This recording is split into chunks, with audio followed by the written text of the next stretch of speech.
Audiolibros y más presenta La Isla del Tesoro, un libro escrito por Robert Louis Stevenson.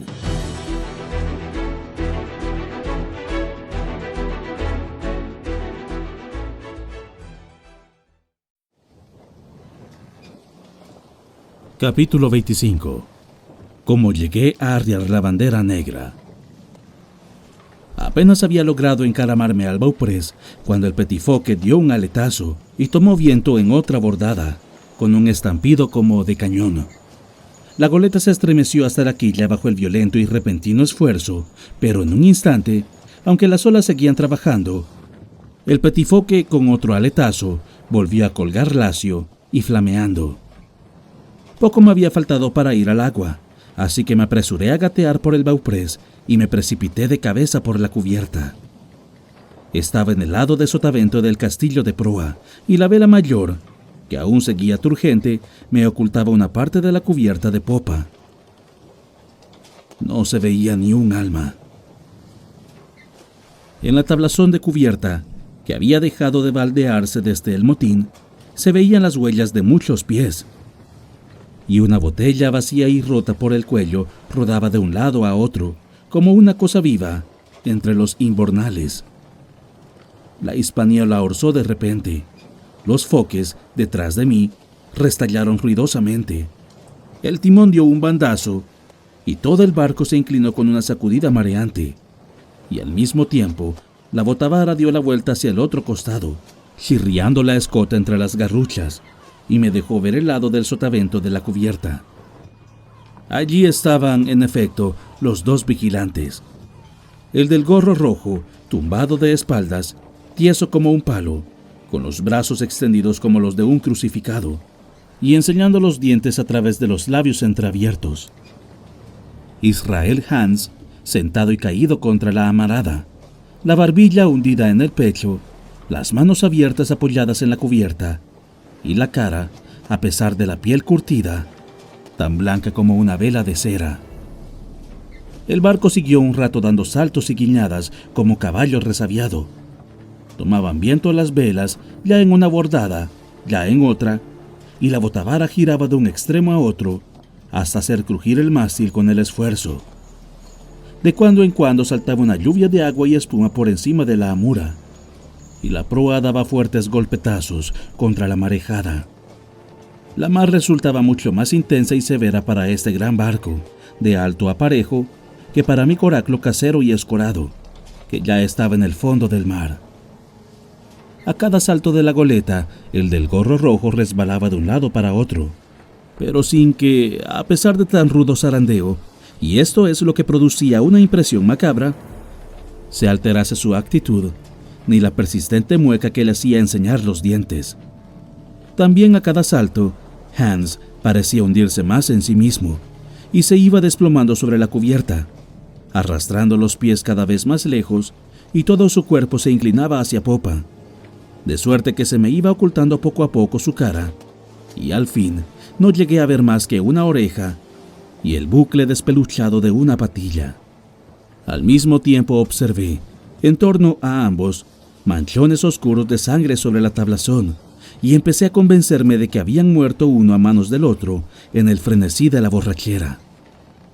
Mientras así miraba y discurría, y en un momento de calma en que el barco estaba tranquilo, Israel Hands dio un pequeño giro hacia un lado, y con un quejido ahogado y removiéndose lentamente, se volvió a colocar en la postura en que primero lo vi. El quejido, que revelaba dolor y mortal desfallecimiento, y el modo como le colgaba la mandíbula, me ablandaron el corazón. Pero cuando recordé la conversación que la había oído desde la barrica de manzanas, toda piedad desapareció de mí. Fui hacia popa hasta llegar al palo mayor. «Suba a bordo, señor Hans», le dije irónicamente.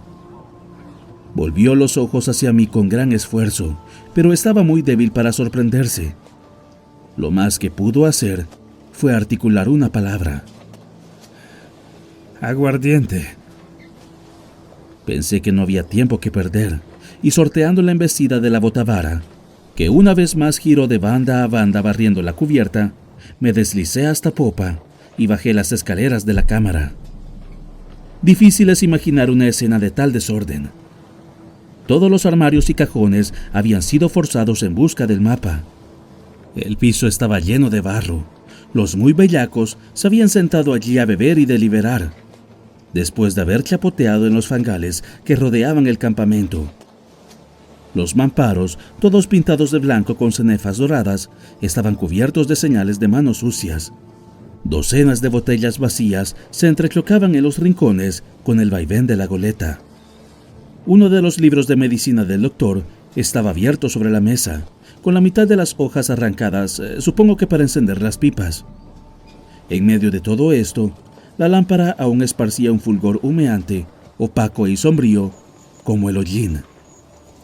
Fui a la bodega. Todos los barriles de vino habían desaparecido, y un número sorprendente de botellas habían sido vaciadas y arrojadas fuera. Era indudable que, desde que empezó el motín, ninguno de ellos podía haber estado un momento sobrio.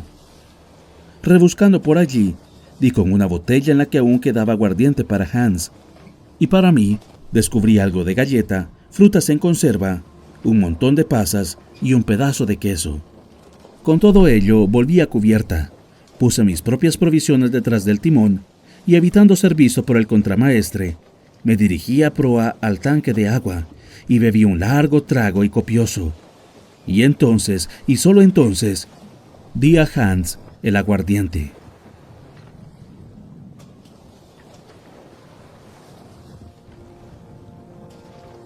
Debió de haberse bebido casi medio cuartillo, para cuando se quitó la botella de los labios.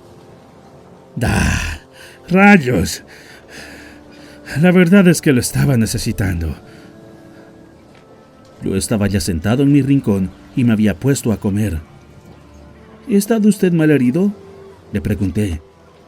Dio un gruñido, aunque mejor diría que aulló.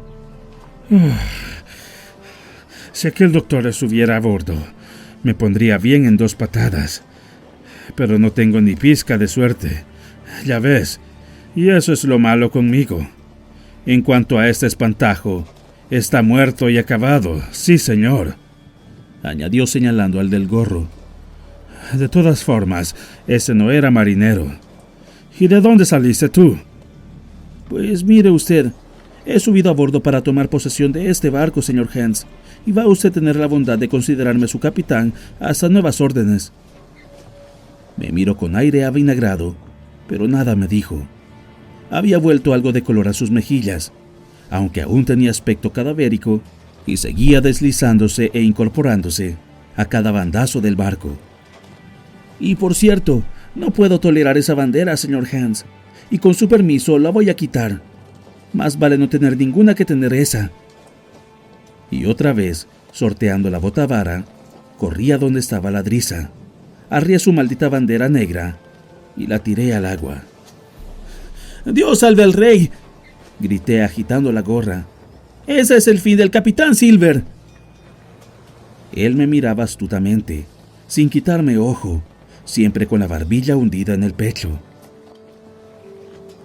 Pienso yo, capitán Hawkins, que a lo mejor tienes ganas ahora de ir a tierra. ¿Qué te parece si hablamos este asunto? Sí, la verdad, con toda mi alma, señor Hans. Hable usted. Y continué comiendo con muy buen apetito. Este hombre, empezó, señalando débilmente con la cabeza el cadáver. O'Brien se llamaba, un puerco irlandés. Este hombre y yo largamos velas con la intención de volver al fondeadero. Bueno, él está ya difunto, muerto y bien muerto. Y no sé quién va a ser el que gobierne este barco. Si yo no te digo lo que tienes que hacer, tú no eres hombre para ello, por lo que a mí se me alcanza. Ahora, si te parece, me das de comer y beber, y un trapo viejo o un pañuelo para vendarme la herida, y yo te digo cómo tienes que manejar el barco. Toma y daca. Igual por las 2 partes, a mi entender. Voy a decirle una cosa. No estoy dispuesto a volver al fondeadero del capitán Kidd. Mi idea es llevar al barco a la cala del norte y vararlo allí. Así tendrá que ser. Bueno, no soy tan ignorante, después de todo. Tengo ojos en la cara, ¿no? He jugado y he perdido. Y ahora eres tú el que manda. ¿A la Cala del Norte? ¿A qué le voy a hacer si no me dan a elegir? Aunque fuera la dársena de las ejecuciones, te ayudaría a ir, rayos. Vaya que sí lo haría.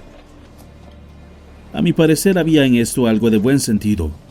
Cerramos allí mismo el acuerdo.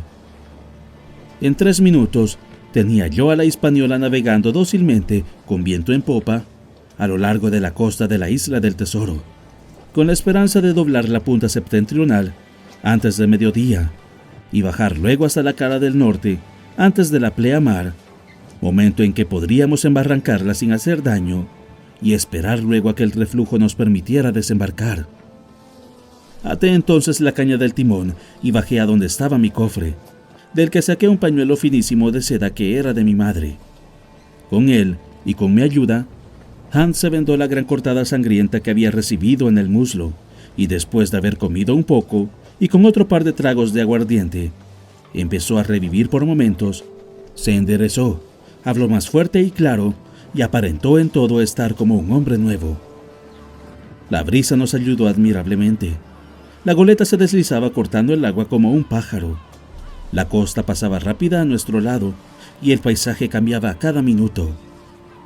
Pronto dejamos atrás las tierras altas y navegábamos a toda velocidad junto a un terreno bajo y arenoso, donde se veían algunos pinos enanos, y pronto nos encontramos de nuevo lejos de allí, tras haber doblado el extremo del monte rocoso, con que la isla termina por el norte. Me sentía muy ufano de mi flamante capitanía, y encantado con aquel tiempo tan espléndido y soleado, y los variados aspectos de la costa.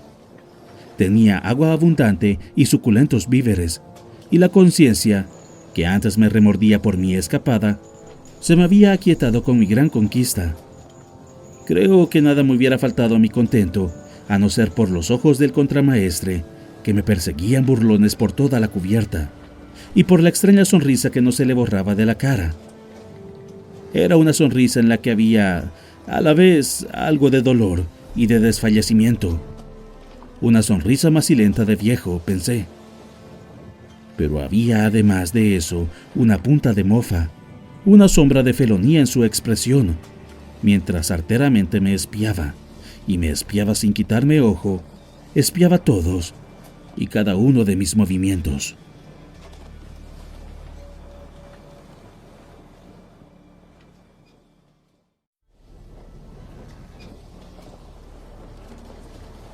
Capítulo 26.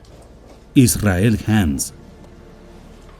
El viento, como si adivinara nuestros deseos, cambió después al oeste, con lo que pudimos navegar con mucha más facilidad desde el extremo noreste de la isla hasta la boca de la Cala del Norte.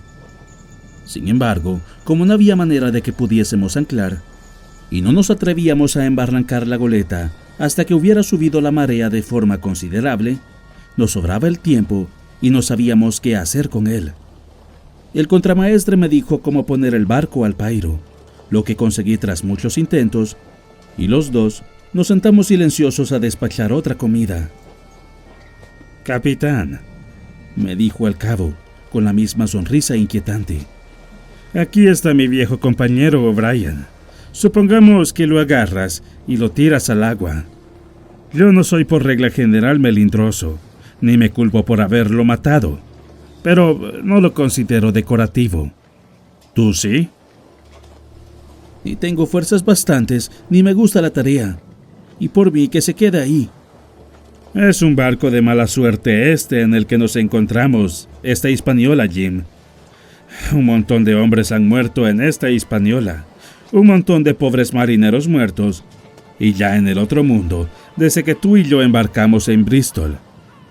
No, nunca vi una suerte tan maldita. Aquí estaba este O'Brien, y ahora está muerto. ¿No es verdad? Pues bien, yo no soy hombre leído, y tú eres un niño que sabe leer y entiende esas cosas de la pluma. Y para decirlo en plata, ¿tú crees que un muerto está muerto para siempre o que vuelve a vivir otra vez? Usted puede matar el cuerpo, señor Hans, pero no el espíritu. Ya debía usted saberlo. O'Brien está en el otro mundo y puede que nos esté mirando. ¡Ja! Pues es de lamentar, porque según parece matar a un sujeto no es más que perder el tiempo. De todos modos, los espíritus no cuentan demasiado, por lo que yo he visto.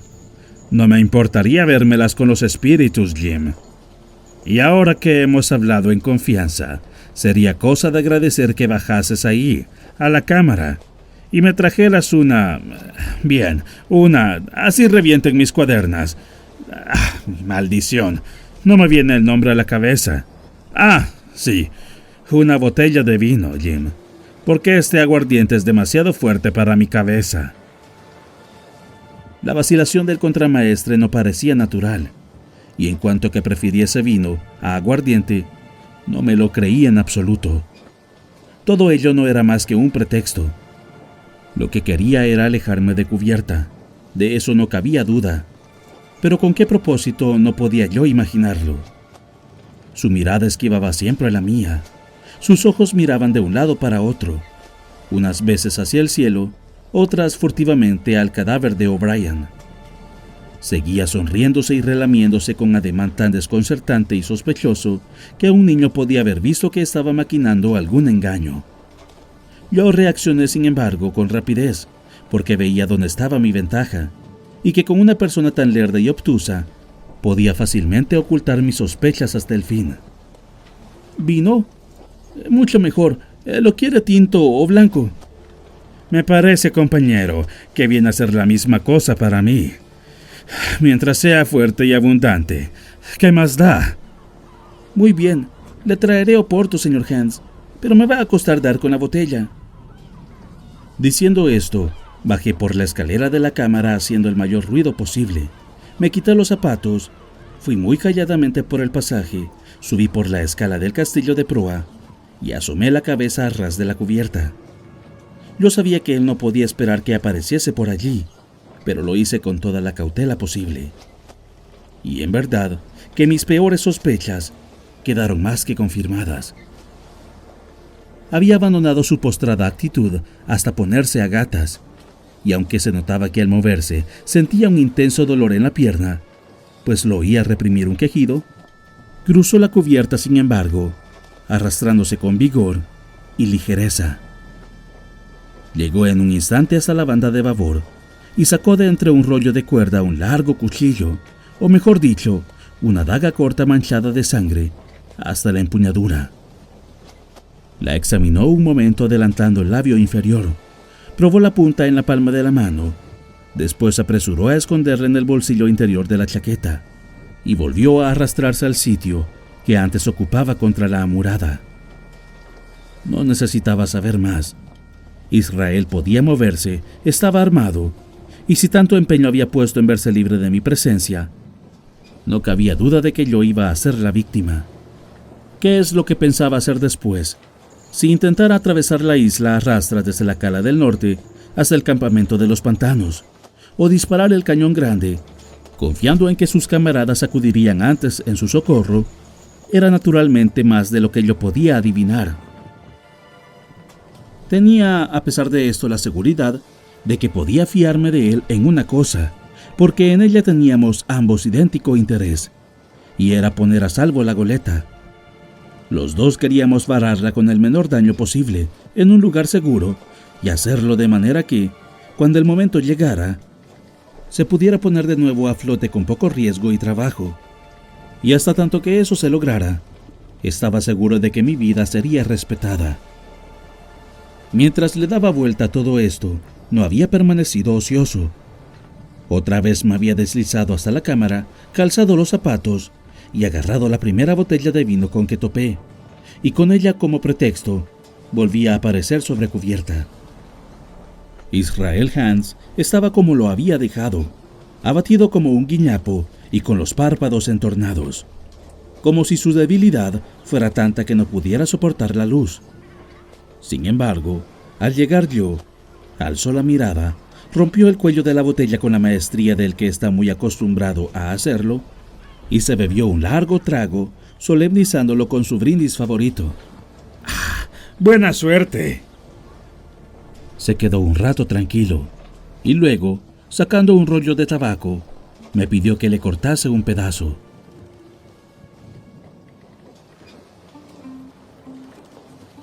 Córtame un trozo de esto, porque no tengo cuchillo ni fuerzas. Ojalá las tuviera. Ay, Jim, parece que he perdido los estalles. Córtamelo, que me temo que ya no me cortarás más, muchacho. Voy a hacer el último viaje, y no hay que darle vuelta. Bueno, le cortaré un pedazo, pero si yo estuviese en su lugar y me creyera tan malo, me pondría a rezar como un cristiano. ¿Por qué? Vamos a ver. ¿Por qué? ¿Por qué? Hasta hace poco usted preguntaba cosas de los muertos. Usted ha sido desleal, ha vivido en pecado, ha mentido y ha vertido sangre. Tiene a sus pies un hombre al que ha asesinado y me pregunta por qué. Por Dios, señor Hans, esos son los porqués. Hablé un tanto acalorado, pensando en la daga ensangrentada que tenía oculta en el bolsillo, destinada, en sus malos pensamientos, a acabar conmigo. Él, por su parte, bebió un gran trago de vino y me dijo con extraña e inesperada solemnidad: 30 años llevo navegando los mares, y ya he visto de todo, bueno y malo, mejor y peor, buen tiempo y borrascas, provisiones a punto de acabarse, cuchillos al aire, y todo lo que hay que ver. Pues escucha, lo que no he visto nunca es que por hacer el bien se consiga nada bueno. El que da primero da 2 veces. Los muertos no hablan. Esa es mi opinión, maldita sea, y así será. Y ahora, escucha esto, muchacho. Ya está bien de niñerías. La marea ya ha subido bastante. Obedece mis órdenes, Capitán Hawkins. Entremos con el barco y acabemos de una vez. Tan solo teníamos que salvar unas 2 millas, pero la navegación era difícil. La entrada a este fondeadero del norte no solo era angosta y de poco fondo, sino que corría de este a oeste, de suerte que había que manejar la goleta con gran cuidado para conseguir meterla. Creo que yo era un buen subalterno, atento y diligente, y estoy seguro de que Hans era un excelente piloto, porque fuimos de un lado a otro sorteando los bancos con tal precisión y habilidad que habría sido un placer contemplarlo. Apenas habíamos pasado las puntas de entrada cuando la tierra nos rodeó por todas partes. Las costas de la cala del norte estaban cubiertas por bosques tan espesos como las del otro fondeadero, pero era este más largo y estrecho y más semejante a lo que en realidad era: el estuario de un río. Frente a nosotros, en el extremo sur, vimos los restos del naufragio de un buque en estado ruinoso. Había sido un gran barco de 3 palos, pero durante tantos años había estado expuesto a las inclemencias del tiempo, que por todas partes colgaban de él como grandes telarañas, algas chorreando agua, y sobre la cubierta habían arraigado los matorrales de la costa, que ahora se veían cubiertos de flores. Era un espectáculo triste. Sin embargo, nos indicaba que el fondeadero era tranquilo. Ahora, dijo Hans, mira allá. Ahí tienes un punto magnífico para avalar un barco. Arena lisa y fina, jamás la menor ventolina. Rodeado de árboles por todas partes y con flores creciendo como en un jardín en aquel barco viejo. Y una vez embarrancado, ¿cómo se podrá volver a ponerlo a flote? Pues de esta manera, te llevas un cabo a tierra, allí en el otro lado, en la bajamar. Le das una vuelta alrededor de uno de aquellos pinos grandes, lo traes a bordo y le das otra vuelta en el cabrestante, y ya no hay más que esperar la marea. Viene la pleamar, todo el mundo tira del cabo y se desatranca como las propias rosas. Y ahora, muchacho, presta atención. Estamos cerca del sitio y el barco navega demasiado veloz. Un poco a estribor, así. Sostén firme. A estribor, un poco a babor. Sostén firme, así. Seguía dando órdenes que yo obedecía sin chistar, hasta que de repente gritó: ¡Ahora, muchacho! ¡Orza! Y yo tiré muy fuerte del timón y la Hispaniola viró rápidamente y navegó de proa hacia aquella costa baja y frondosa. La gran excitación de estas últimas maniobras me habían impedido hasta cierto punto mantener la vigilancia constante en que había tenido al contramaestre. En aquel momento había puesto tanta atención a la maniobra, esperando el instante en que el barco tocase tierra, que había olvidado por completo el peligro que me amenazaba, y estaba con el pescuezo estirado, mirando por encima de la borda las amplias ondulaciones que la proa levantaba. Habría caído sin ni siquiera defenderme, de no ser por una repentina inquietud que me sobrecogió y me hizo volver la cabeza. Quizá oyera un crujido, o quizá vi moverse la sombra de Hans con el rabillo del ojo. ¿Acaso no fue sino un instinto como el del gato?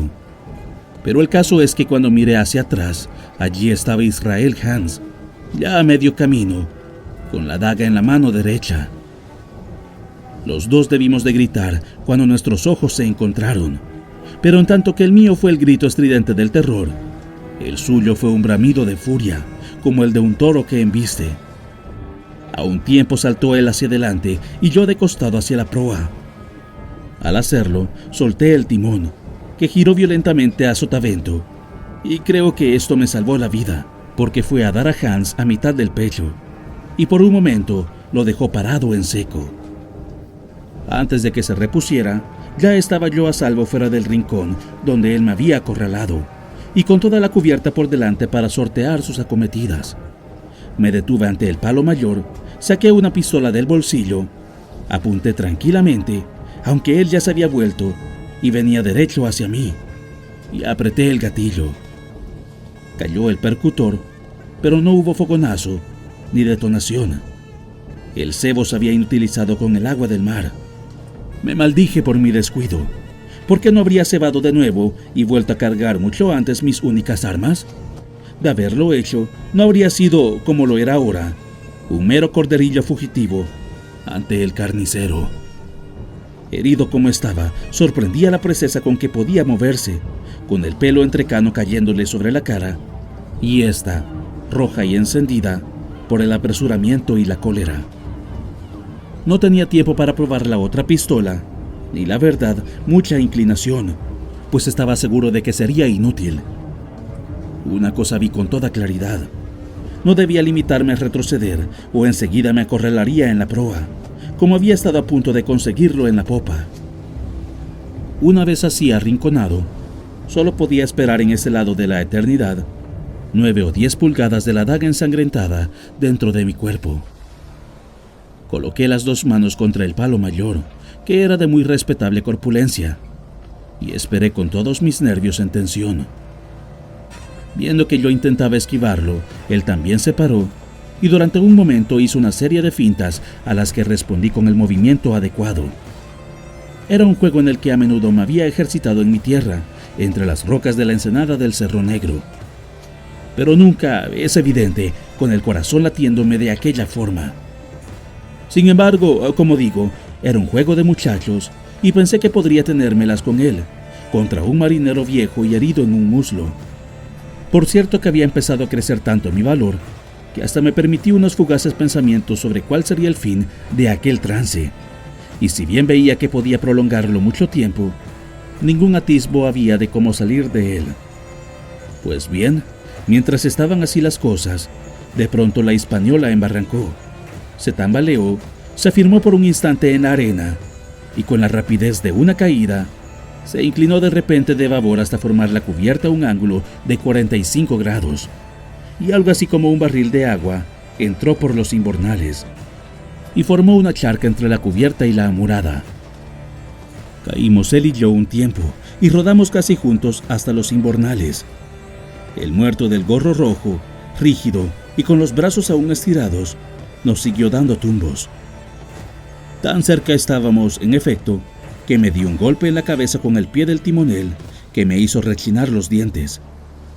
Pese al golpe, fui el primero en levantarme, ya que Hans tenía que quitarse de encima al cadáver. Con la repentina inclinación del barco, ya no se podía correr por cubierta. Tenía yo que buscar algún nuevo medio de escape, y eso al instante, porque mi enemigo estaba pisándome los talones. Dicho y hecho, salté a un stay del palo de mesana, empecé a trepar más que a prisa, y no respiré hasta que me vi sentado en la cruceta. Me había salvado por mi ligereza. La daga se había clavado a menos de medio pie por debajo de mí, cuando subía en mi precipitada fuga. Y allí estaba Israel Hands, boquiabierto y con la cara levantada hacia mí, encarnación perfecta de la sorpresa y el fracaso. Ahora que podía disponer de un momento, me apresuré a cambiar el cebo de la pistola, y en cuanto tuve una dispuesta, y para hacer mi defensa doblemente segura, me puse a descargar la otra y a cargarla de nuevo desde el principio. Mi nueva ocupación dejó a Hans desconcertado y perplejo, pues empezaba a ver que las cartas le salían contrarias. Y después de visibles vacilaciones, también él se encaramó pesadamente a Lovenke, y con la daga entre los dientes, emprendió su lenta y penosa ascensión. Le costó no poco tiempo y muchos quejidos arrastrar la pierna herida, y había yo acabado de cargar tranquilamente la pistola, cuando aún estaba él a poco más de un tercio de la subida. Entonces, con una pistola en cada mano, le grité: «Un paso más, señor Hans, y le vuelo los sesos. Los muertos», añadí, ahogando la risa. «Los muertos no hablan, ya lo sabe usted». Se paró al instante. Por los gestos de su cara, se veía que trataba de pensar, y que era para él empresa tan lenta y laboriosa, que con el gozo de mi recién adquirida seguridad, solté una carcajada. Al fin, después de tragar saliva una o dos veces, habló, conservando aún la misma expresión de gran perplejidad. Para poder hablar, se quitó la daga de la boca, pero sin hacer ningún otro movimiento. Jim, me parece que tú y yo estamos en un mal paso y que tendremos que hacer un trato. Te hubiera atrapado de no ser por el bandazo, pero yo no tengo suerte. No, señor. Y me parece que tendré que capitular, aunque sea duro. Ya ves, para un marinero veterano, con un grumete como tú, Jim.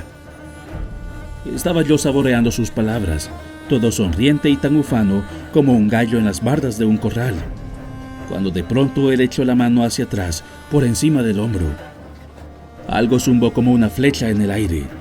Sentí un golpe y después un dolor agudo, y me encontré clavado por un hombro al mastelero. En aquel momento de sorpresa y dolor dilacerante, no podría decir que por mi propia voluntad, y desde luego fue sin propósito deliberado, las dos pistolas se dispararon y ambas se me cayeron de las manos. Pero no cayeron solas. Con un grito ahogado, se soltó el timonel de la jarcia y cayó de cabeza al agua.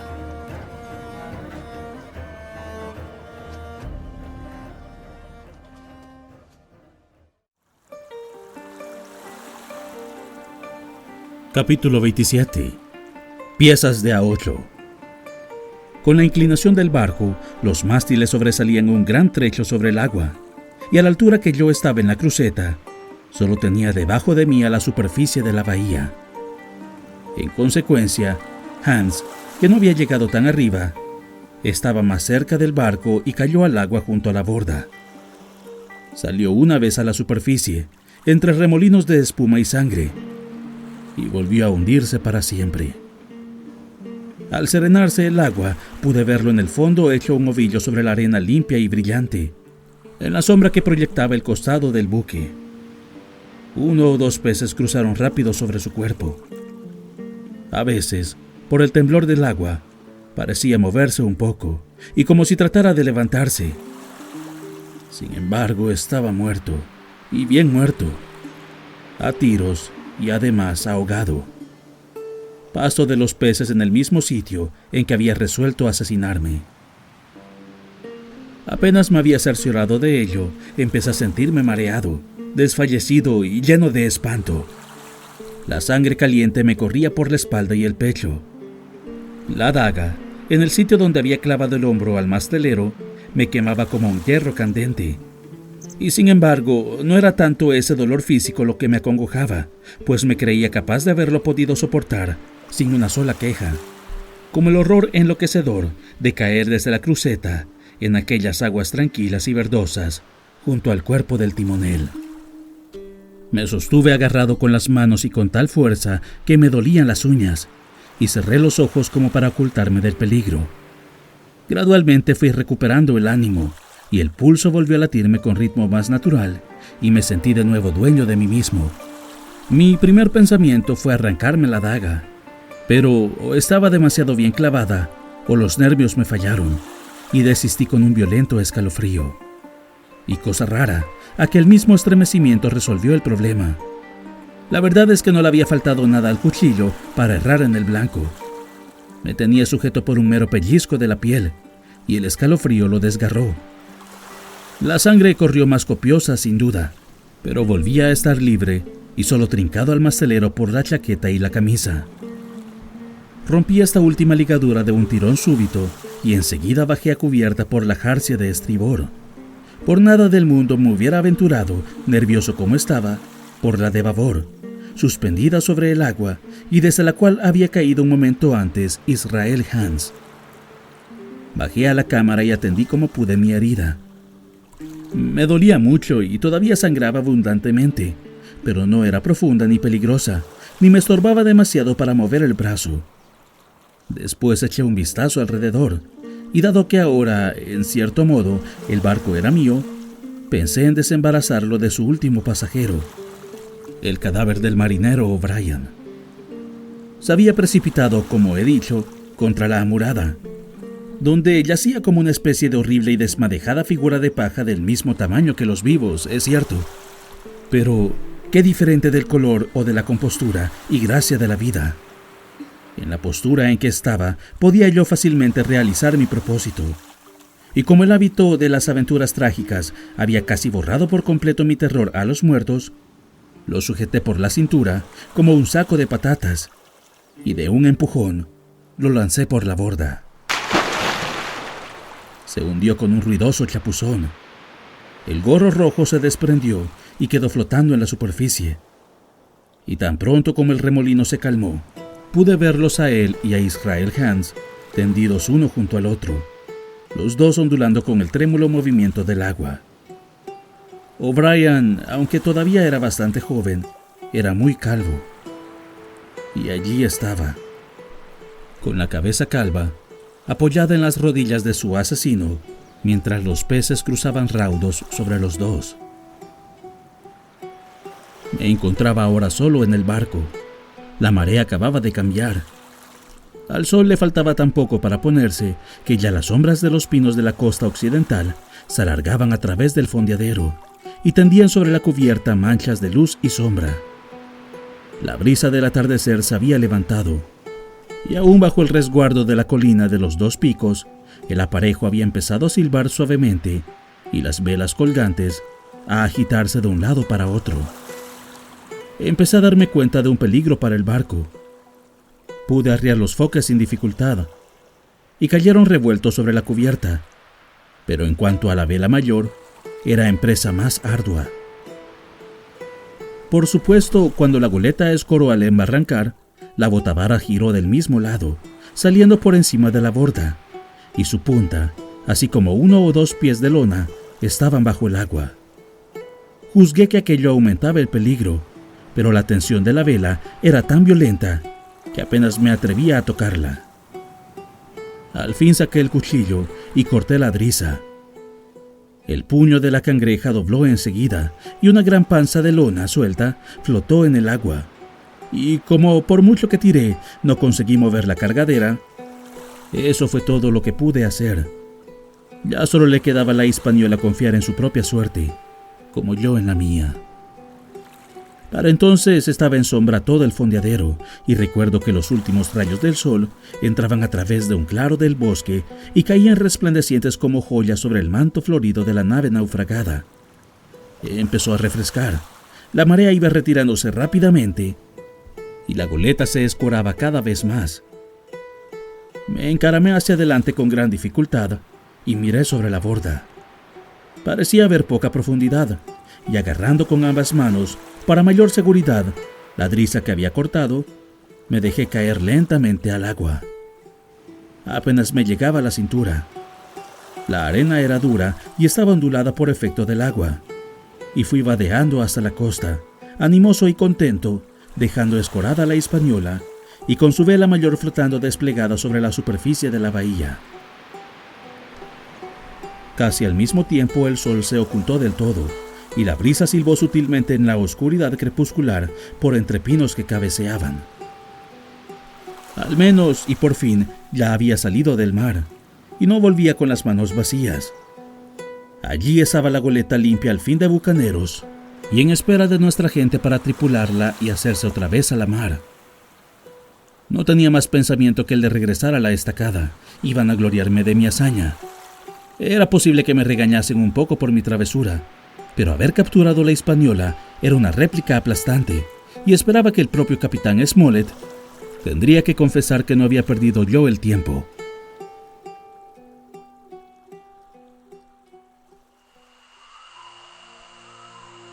Con estos pensamientos y de muy buen humor, me encaminé en dirección al fortín para encontrarme con mis compañeros. Recordaba que el más oriental de los ríos que desaguan en el fondeadero del Capitán Kidd corría desde el monte de los Dos Picos, situado a mi izquierda, y di un rodeo para atravesarlo cerca de su nacimiento, donde tenía escaso caudal. El bosque no era muy espeso, y siguiendo a lo largo de las estribaciones más bajas, pronto di la vuelta a la ladera del monte, y poco después vadeé la corriente con el agua hasta las rodillas. Llegué así cerca del sitio donde había encontrado a Ben Gunn, el abandonado en la isla, y caminé con más cautela, vigilando hacia todas partes. La noche había ido cerrando, y cuando se dejó ver la depresión entre los dos picachos, advertí un oscilante fulgor en el lugar donde, según pensé, el hombre de la isla estaría guisando la cena en una gran hoguera. Y sin embargo, no comprendía que fuera tan despreocupado, pues si yo podía percibir aquel fulgor, ¿no podría verlo también el propio Silver desde el lugar de la costa en que estaba acampando, entre los pantanos? Gradualmente se fue haciendo más oscura la noche, y me costaba no poco guiarme, aunque fuera vagamente, hacia mi destino. El monte de los Dos Picos a mis espaldas y el Catalejo a mi derecha se entreveían cada vez más difusos. Las estrellas eran pocas y sin brillo, y en el terreno bajo por donde yo vagaba, no cesaba de tropezar en los matorrales y caía de cuando en cuando en algún hoyo de arena. De pronto se esparció una tenue claridad en torno de mí y levanté la vista. Pálidos rayos de luz habían tocado la cumbre del Catalejo. Al poco rato vi una cosa ancha y argentada que se movía muy baja por entre los árboles, y comprendí que había salido a la luna. Con tal ayuda recorrí rápidamente lo que aún me quedaba de camino, y al paso unas veces, corriendo otras, fui acercándome impaciente a la estacada. Sin embargo, al entrar en la espesura que la rodeaba, no fui tan atolondrado que no refrenase el paso con algo de recelo. Hubiera sido un triste fin de mis aventuras recibir por equivocación un tiro de mi propia gente. La luna iba levantándose por momentos. Su claridad caía aquí y allá, en grandes manchas, en los parajes menos espesos del bosque, y precisamente frente a mí, un resplandor de color muy distinto apareció entre los árboles. Era rojo encendido y a veces se oscurecía un poco, como si fuera el rescoldo de una hoguera. No tenía ni la más remota idea de lo que aquello pudiera ser. Por fin salí a la orilla del Calvero. El extremo occidental estaba ya iluminado por la luna.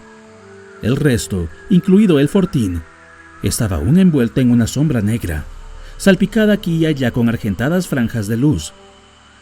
Al otro lado de la casa había ardido una inmensa fogata, ya reducida a brillantes ascuas, e irradiaba un fuerte y rojizo resplandor que contrastaba vigorosamente con la noche y la blanquecina palidez de la luna.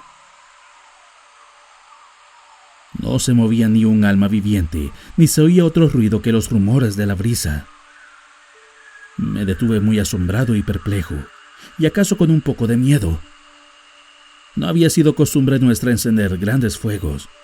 Antes, al contrario, por orden del capitán, éramos un tanto parcos en el gasto de leña. Comencé a temer que algo mal hubiera ocurrido durante mi ausencia. Me escurrí dando la vuelta por el extremo oriental, guarecido bajo las sombras, y en un sitio a propósito, donde la oscuridad era más densa, crucé la empalizada. Para mayor seguridad me puse a gatas y me arrastré así, sin el menor ruido, hasta la esquina de la casa. Al acercarme se tranquilizó de pronto mi corazón.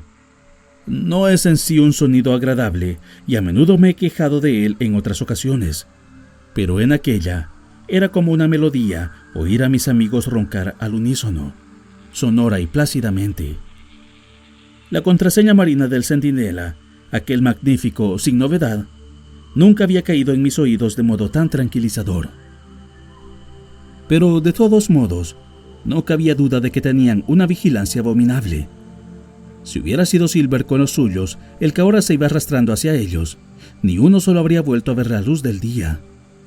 Eso pasaba, pensé, por estar el capitán herido, y otra vez me culpé severamente por haberlos dejado en aquel peligro, con tan pocos para montar la guardia. Ya había llegado a la puerta y me puse en pie. En el interior había una oscuridad absoluta, y nada podía distinguirse a simple vista. En cuanto a ruidos, se oía el tenaz zumbido de los roncadores, y de vez en cuando un rumor como de aleteos o picotazos, que en manera alguna podía explicarme. Entré con los brazos extendidos. Me echaré en mi sitio de costumbre, pensaba yo regocijado, y por la mañana me daré el gusto de ver las caras que ponen cuando me encuentren. Tropecé con una cosa blanda. Era la pierna de uno de los durmientes, que gruñó y dio media vuelta, pero sin llegar a despertarse. Y entonces, de pronto, una voz estridente rompió a chillar en la oscuridad. ¡Piezas de a 8! ¡Piezas de a 8! ¡Piezas de a 8! Así siguió sin pausa ni cambio, como el tableteo de una matraca.